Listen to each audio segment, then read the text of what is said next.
नमस्कार. जय श्रीराम. जय नाना. मी सुनील खानपुजे.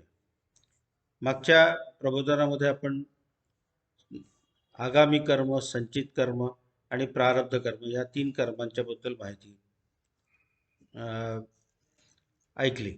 आता आपल्याला पुढे हे सांगू इच्छितो की संचित कर्म हे जे आहे, या संचित कर्माचा हा मुख्य सहभाग असतो.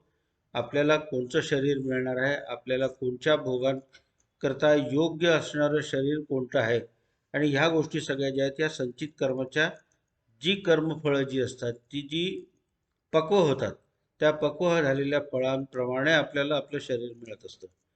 तर जेव्हा आपल्याला पक्व फळांच्या याच्यामध्ये, ज्याला असं म्हणता येईल की फक्त भोग भोगायची इच्छा असते, कारण संचित कर्मामध्ये जेव्हा तुमचा जन्म हा पशुपक्षी, जसे आपण जे बघितले की 84 लक्ष योनींमधनं आपला जीव फिरतो, आणि हा फिरत असताना आपल्याला त्या त्या संचित कर्मांची फळं भोगायला लागतात. तर हे जे 84 लक्ष योनी जे आहेत, त्या 84 लक्ष योनीमध्ये जीव कुठलंही कर्म करत नाही. त्याच्यामुळे त्याला आगामी कर्म नसतं. त्याला फक्त भोग घेणे आणि संचित कर्माचा भोग जो असतो तो घेऊन ती कर्म संपवणे, हाच त्याचा मुख्य उद्देश असतो. मग त्यामध्ये आपण या दोन्ही गोष्टीचा, म्हणजे नुसतं संचित कर्मामध्ये जर तुमचं पुण्य जास्त झालं किंवा स्वर्गाची कामना करून तुम्ही स्वर्गाला गेलात, हा सुद्धा भाग त्याच्यामध्ये येतो. की स्वर्गाला गेल्यानंतर स्वर्गामध्ये सुद्धा तुम्हाला कर्म बंधन कुठल्याही प्रकारचं लागत नाही. तुमची ती फक्त त्या शरीराचा तेवढ्या काळापुरता तुम्हाला भोग घ्यायचा असतो, आणि तुमचं पुन्हा परत येऊन तुम्हाला नवीन शरीरामध्ये प्रवेश करायला लागतो. मग ते पाप आणि पुण्यांचा जो बॅलन्स म्हणता येईल आपल्याला, हा जो बॅलन्स जसा मॅच होत जातो, तसे तसे आपल्याला शरीर मिळत जातात. त्याच्यामुळे संचित कर्माचा भोग हा फक्त 84 लक्ष योनींमध्ये होतो. आणि ही जेव्हा कर्मफळं जी आहेत, या पापपुण्याचा कर्मफळ हा जेव्हा बॅलन्स होतो, समतोल होतो, तेव्हा मानवी शरीरामध्ये प्रवेश होतो. मानवी शरीरामध्ये जेव्हा प्रवेश होतो, तेव्हाच ही आगामी कर्म किंवा तुम्ही जी कर्म करतात त्याची फळ जमा होतात, ती संचित कर्मामध्ये जमा होतात. तसंच तुमची जी प्रारब्ध कर्म जी आहेत, या प्रारब्ध कर्म ही तुम्हाला भोगूनच संपवावी लागतात. आणि त्याच्यामुळे आपण जर बघितलं की ब्रह्मज्ञानी सुद्धा जरी तुम्ही त्या देहामध्ये असताना जीवनमुक्त जरी झालात, तरी तुम्हाला प्रारब्ध कर्माची त्या शरीरामध्ये जी फळं पक्व झालेली आहेत, तेवढ्या भोगांचा तुम्हाला भोग घेऊनच ती संपवावी लागतात. त्याच्यामुळे एक गोष्ट महत्त्वाची आहे की कर्मफळं हे जे आहेत, कर्मबंधन हे जे आहेत, त्या कर्माची भोग घेतल्याशिवाय तुम्हाला हे शरीर सोडता येत नाही. आता हा भाग आपण जेव्हा घेतो, तेव्हा मग या संचित कर्माचा नाश कसा होतो. मग संचित कर्माचा नाश केव्हा होतो की जेव्हा तुम्ही वेगवेगळ्या 84 लक्ष योनीमध्ये तुम्ही करत गेले, त्याच्यामुळे तुमची जी फळं असतात ती नाहीशी होतात आणि दुसरी नवीन कर्म तयार होत नाही. पण मानवी ज्या शरीरामध्ये तुम्ही आल्यानंतर तुमची ही कर्म आगामी कर्मरूपाने तुम्हाला नवीन कर्मबंधन पण लागतात. तर या ह्याच्यामध्ये ज्ञानी माणसाचा, ब्रह्मज्ञानी माणसाचा संचित कर्माचा कसा काय भोग होतो, या ह्याच्यावरती आपण आता विचार करूयात. तर संचित कर्म ब्रह्मैवाहमिती निश्चयात्मक ज्ञानेन नश्यती. मग संचित कर्म जे आहे, ही कशाने नाही होत, मी केवळ ब्रह्म आहे या निश्चयात्मक ज्ञानानेच आपला, या दृढ ज्ञानाने संचित कर्मांचा नाश होतो. म्हणजे आता आपण जसं म्हटलं की बुवा एक तुमचा गुन्हा आहे, त्या गुन्ह्याच्या करता तुम्हाला शिक्षा मिळणार आहे. तर ती शिक्षा मिळणं संपतं केव्हा, की जेव्हा तुमचा मृत्यू होतो, तेव्हा ती शिक्षा संपली. त्याच्यानंतर पुन्हा तुम्हाला त्या गुन्ह्याकरता पुन्हा तुम्हाला शिक्षा भोगावी लागत नाही. तर हा जो भाग असतो, या भागाप्रमाणे संचित कर्माचा नाश होत असतो. पण आता ज्ञानीपुरुषांची जी आहे, ज्ञानीपुरुषांच्या बाबतीमध्ये असं होतं की मरणाच्या वेळेला जेव्हा मृत्यू ते शरीर सोडतो, त्या शरीर सोडतो तेव्हा त्याचं स्थूल शरीर जे आहे, ते इथेच याच क्षणी फुगतं आणि विघटित होतं. विघटित होऊन ते पूर्ण पंचमहाभूतांमध्ये त्या शरीराचा लय होतो, विलय होतो. ह्यामुळे त्याच्या पुढच्या जन्माचा, म्हणजे कारण वासना जेव्हा पूर्ण संपलेल्या आहेत, तेव्हा वासना जेव्हा संपलेल्या आहे तेव्हा तुमचा प्रारब्ध कर्माचा भोग झालेला आहे, संचित कर्माचा नाश झालेला आहे. त्याच्यामुळे त्याला वासनाच उरलेल्या नाही आहेत. आणि जर वासना उरल्या नाहीत तर तुम्हाला वासना देह मिळून पुन्हा नवीन स्थूल सूक्ष्म शरीर आणि त्याच्यानंतर सूक्ष्म शरीर आणि स्थूल शरीर ह्या मिळण्याची ही प्रक्रिया जी आहे ही तिथेच थांबते. मग ही त्याला आपण म्हणतो की कैवल्य प्राप्ती किंवा मोक्ष प्राप्ती हे जे आहे. तर कर्मफळाप्रमाणे आपल्याला शरीर मिळतं. कर्मफळ हे संचित कर्मामुळे मिळतं. हा भाग आपण जेव्हा लक्षात ठेवतो तेव्हा आपल्याला आपण जन्ममृत्यूच्या फेऱ्यामध्ये का सापडतो, तर याची गती काय आहे, ह्या सर्व गोष्टींचा आपल्याला ज्ञान, जर आपण मी ब्रह्म आहे असं ज्ञान आपल्याला निश्चयपूर्वक आपण जर केलं आणि आपला व्यवहार मानवी देहामध्ये असताना जर आपण या प्रकाराने केला तर आपण ह्या संचित कर्माच्या बंधनातनं मुक्त होतो आणि जीवन मृत्यूच्या फेऱ्यातनं पण मुक्त होतो.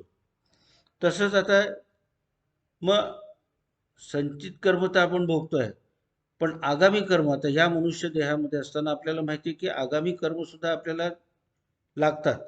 तर ह्या आगामी कर्म का लागणार नाहीत, तर त्याच्याकरता ब्रह्मज्ञानी माणसाची आगामी कर्म करण्याची कशी प्रवृत्ती असते ह्या याच्यावरती त्यांनी पुढे विश्लेषण केलेलं आहे. आगामी कर्म अपि ज्ञानेन नश्यति, किंच आगामी कर्मणा नलिनी दलगत जलवत ज्ञानीनाम संबंधो नास्ति. आता याच्यामध्ये जेव्हा ब्रह्मज्ञानी होतो त्याच्यानंतर तो आपल्या प्रारब्ध कर्माचा भोग भोगत आपल्या शरीरामध्ये जोपर्यंत वावरत असतो, तो वावरत असताना तो जी कर्म करतो त्या कर्मामध्ये त्याच्या ज्ञानामुळे आगामी कर्माचं बंधन त्याला लागत नाही. कारण त्याच्यामध्ये कार्य, कर्म आणि कर्ता हे तीन भाव जे आहेत, हे तीन भाव वेगळे जर असले आणि आपण बघितलं की कर्तृत्व भावना असल्याशिवाय तुम्हाला बंधन लागत नाही. तर ज्ञानी माणूस जेव्हा काम करत असतो तेव्हा ज्ञानी माणसाच्या कामामध्ये फक्त क्रिया असते आणि ती क्रिया जी असते ही क्रिया फक्त फलस्वरूप होण्यापुरती असते. त्याच्या पाठीमागे त्याचा कर्ता भाव किंवा कर्तृत्व भाव हा शून्य असतो. म्हणून आपण जर बघितलं की ज्ञानी माणसाचे केलेले कर्म जे आहेत, ही ज्ञानी माणसाची कर्म जी आहेत ही त्यांना बंधनकारक ठरत नाहीत.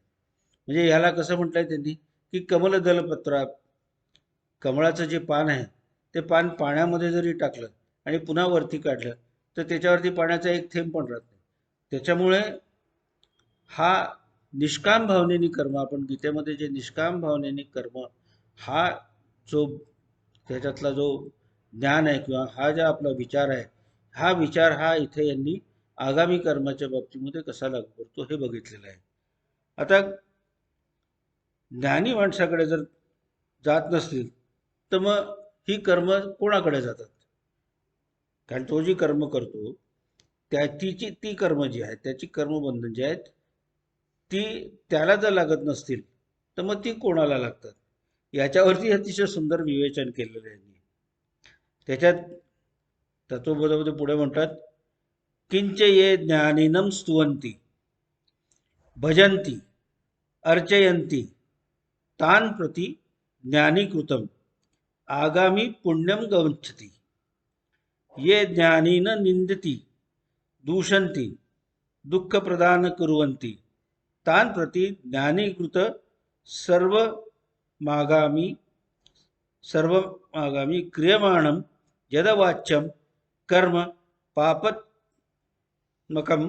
तदगच्छति सुवृध पुण्यकृत्यम दुभृतः पापकृत्यम गर्हणती.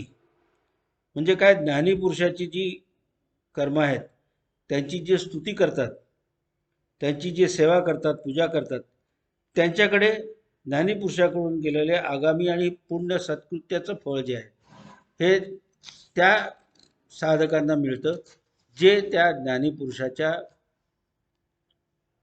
सेवेमध्ये स्वतःला म्हणून आपण म्हणतो की गुरु कृपा, गुरुची सेवा ह्या गोष्टींना जो महत्त्व आहे, हे महत्त्व त्याच्यामुळे आहे. आणि त्याचबरोबर या ज्ञानीपुरुषांची जे निंदा करतात तर किंवा द्वेष करतात, त्यांना हे जे आहेत सर्व आगामी क्रिया जे कर्म आहेत, हे निंदनीय कर्म जे आहेत पापत म्हणून, हे त्यांच्याकडे जातं. जे पुण्यकर्म हे त्यांच्या शिष्यांकडे, चांगल्या शिष्यांकडे जातं आणि त्यांना दूषणं देणारे जे आहेत त्या दूषणं देण्याकडे त्यांची दुःख पोचवतात. त्यांच्याकडे ज्ञानीपुरुषांनी केलेल्या निंदनीय पापात्मक कर्माची फळे जातात. प्रत्येक कर्माच्या दोन भाग आपण बघितलं की एक चांगली बाजू आहे आणि एक वाईट बाजू आहे. तर आपण ज्याला सत्कृत्य म्हणतो, त्या सत्कृत्यामुळे त्या प्रकारची कर्म, त्याची बंधनं ती ट्रान्सफर होत असतात. आणि आता याच्यामध्ये आपण बघितलंय की प्रत्येकाच्या आयुष्यामध्ये, प्रत्येक संत मंडळीच्या आयुष्यामध्ये कोणी ना कोणीतरी तुम्हाला असं सापडतं की जे त्याचा फार तिरस्कार करतात, त्याला सतत समाजामध्ये राहण्यामध्ये त्रास देतात. तर ही जी संचित कर्मामधली काही जी फळं आहेत पापकृत्याची, ही फळं ही ज्ञानी माणसाच्या कर्मामधनं ती तुमच्या निंदकाच्या घरी म्हणतात, निंदकाच्या घरी जातात. आणि जे त्याची साधना करतात, जी त्यांची पूजा करतात, त्यांच्याकडे त्यांचं पुण्यकर्माचा भोग जातो. आणि म्हणून त्यांच्या संचित कर्माचा जो आहे, संचित कर्माचा पूर्ण नाश होतो. त्याच्यामध्ये कुठलीही कर्म अशी राहत नाहीत की जी त्यांना पुन्हा जन्म घ्यायला प्रवृत्त करू शकतील. कारण या सगळ्या प्रवासामध्ये आपण जर बघितलं असेल की प्रारब्ध कर्माच्या ह्याच्यामध्ये, म्हणजे जसं आपण असं म्हटलं की प्रारब्ध कर्म मनुष्य जातीमध्ये जेव्हा असतो, तेव्हा आपण असं म्हणतो की तुम्ही सतत नामचरण करत जा, सतत नामाचा उच्चार करत जा. कारण जेव्हा शरीर सोडायची वेळ येते, त्या शरीर सोडायच्या वेळेला जर तुम्ही भगवंताचं नाम घेऊनच जर तुम्ही शरीर सोडलं, तर त्या शरीरामध्ये तुमचं वासना ज्या आहेत, त्या वासना तुमच्या त्याबरोबर त्या शरीराबरोबर किंवा त्या उदान वायूबरोबर जाणार नाहीत. आणि तुम्हाला पुढचा जन्म हा कुठल्या दुसऱ्या योनीमध्ये जाऊन तुमच्या कर्माचे फळं भोगण्याची तुमच्यावरती वेळ येणार नाही. हा ह्या संचित कर्माचा पूर्ण, ज्याला म्हणता येईल ना आपण, या संचित कर्माची ही बॅलन्स शीट आहे. ही बॅलन्स शीट टॅली व्हायला पाहिजे. तर ही बॅलन्स शीट टॅली करण्याकरता तुम्हाला कर्म करत असताना, आणि ही कर्म फक्त तुम्हाला कोणत्या ह्याच्यामध्ये, म्हणून मानवी शरीर जेव्हा तुम्हाला मिळतं, तेव्हा मानवी शरीरामध्येच तुम्हाला ह्या कर्मबंधनामधून सुटण्याची किंवा आगामी कर्माचा भोग आपल्याला घेऊ लागू नये अशा रीतीने कर्म करण्याची जी विवेकबुद्धी आहे, ही विवेकबुद्धी ही फक्त तुम्हाला ह्या मानवी देहामध्ये मिळते. आणि म्हणून या मानवी देहाला अपवर्ग असं म्हटलेलं आहे. की तुम्ही जर बघितलं असेल कुठल्याही याच्यामध्ये, तर तुम्ही खूप चांगलं काम केलं, खूप चांगलं पुण्यकर्म केलं, तुम्हाला स्वर्ग, म्हणजे तुम्ही यज्ञकर्म करून तुम्ही स्वर्गाची अपेक्षा केली आणि तुम्हाला स्वर्गप्राप्ती जरी झाली, तरी स्वर्गामध्ये गेल्यानंतर तुम्हाला मुक्ती नाही आहे. तुम्हाला ती कर्मफळ त्याचा जो कालावधी आहे की तुमच्या चांगल्या सत्कृत्याच्यामुळे तुम्हाला इतका काळ तुम्हाला स्वर्गामध्ये घालवायला मिळेल. तेवढा काळ संपला की तुम्हाला पुन्हा ह्या पृथ्वीवरती मरभूमी, जिथे कुठल्याही जीवाला पूर्ण आणि नित्य असं अस्तित्व नाही, अशा ठिकाणी तुम्हाला जन्माला यावं लागेल. त्या कर्माची फळं पुन्हा आगामी संचित कर्माच्या ह्याच्याप्रमाणे ती भोगून मगच तुम्हाला मोक्षप्राप्ती होऊ शकते. म्हणून या सर्व योनींमध्ये, या आपण जेव्हा म्हणतो की 84 लक्ष योनीतला प्रवास करून जेव्हा माणसाला आपल्याला मानवी शरीर मिळतं, आपलं मानवी शरीर हेच एक माध्यम आहे की ज्यामुळे आपण ही मोक्षाप्रती आणि जीवन मृत्यूच्या फेऱ्यातनं सुटण्याकरता आपण हे वापरू शकतो.